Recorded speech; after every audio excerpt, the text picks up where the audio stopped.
Kapolri memerintahkan polisi virtual mulai beroperasi di media sosial. Sejauh ini sudah ada 4 akun sampai sore tadi media sosial yang mendapat surat teguran polisi.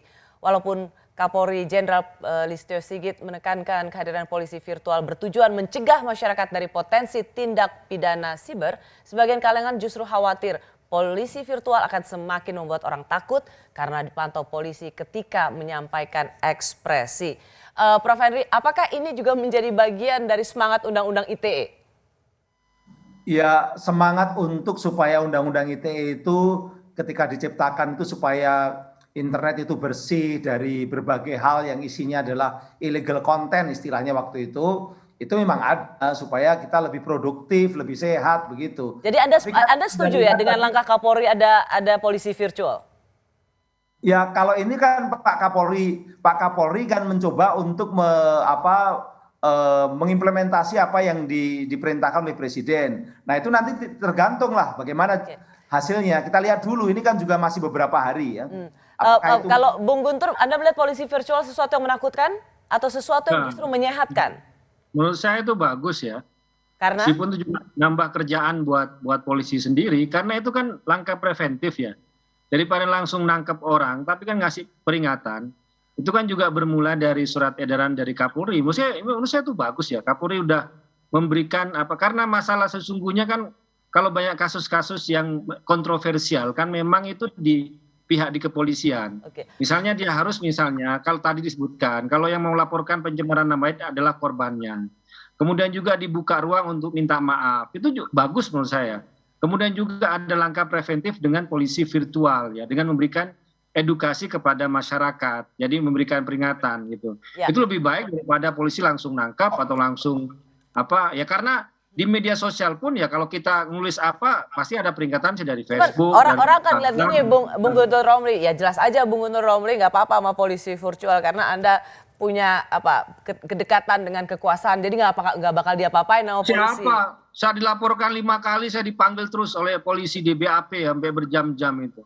Kata siapa? Saya juga korban kalau dilaporkan dengan Undang-Undang ITE pencemaran nama baik 28 itu kebencian sara itu saya juga termasuk yang sering dilaporkan gitu lah. Tapi kan kalau misalnya orang mengatakan seorang Guntur Romli nggak pernah diproses.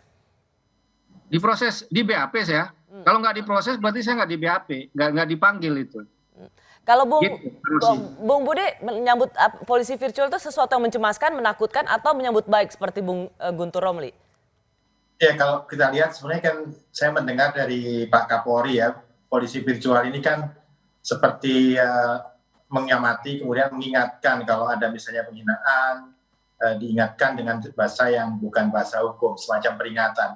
Ya lagi-lagi ini adalah sementara gitu ya, apalagi juga kan sebenarnya Pak Kapolri juga menyebut ada penggunaan keadilan restoratif gitu kan yang membuka peluang minta maaf. Nah persoalannya adalah ketika si terlapor harus minta maaf kan itu artinya dia mengaku bersalah. Padahal kalau dia menganggap bahwa statement dia itulah bagian dari kebebasan dia berekspresi, maka dia tidak merasa harus meminta maaf gitu kan. Ini Oke, kita masuk dalam ke berekspresi. Hal yang paling baru misalnya soal nakes di Pematang Siantar.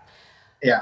Bagi mereka yang membela nakes karena ada situasi kedaruratan, mereka menyatakan inilah kekuatan sosial media di mana nakes yang jauh dari pemberitaan media nasional misalnya, dia kemudian dianggap penistaan agama. Ini adalah kemenangan sosial media. Tapi juga ada suara-suara di sosial media yang mengatakan bahwa ini penistaan agama, ini tidak boleh, ini harus dihukum, dipecat karena ini apalagi yang selain bukan muhrim, ada yang berbeda keyakinan. Apakah juga Anda termasuk yang ingin membiarkan suara-suara seperti ini sebagai bagian dari kebebasan berekspresi? Suara yang mana? Yang ingin memidanakan tenaga kesehatan? Ya. Saya kira itu lagi-lagi adalah penggunaan undang-undang ITE yang salah gitu kan, atau mungkin penggunaan pasal yang salah. Dalam hal ini adalah penistaan agama ya, karena waktu itu memang dalam situasi darurat ada 4 perawat harus memandikan jenazah. Mungkin bagi sebagian penganut agama tertentu menganggap itu adalah tidak sesuai katakanlah syariat gitu ya. Tapi apakah itu kemudian bisa disebut sebagai penodaan agama, dan apakah penodaan agama dalam pasal-pasal katakanlah di apa namanya aturan hukum kita itu memang harus dipertahankan, atau sebetulnya itu juga bagian dari hulu masalah kalau menggunakan bahasa Pak Jokowi tadi. Ini perbedaan yang apa namanya isu yang berbeda saya kira.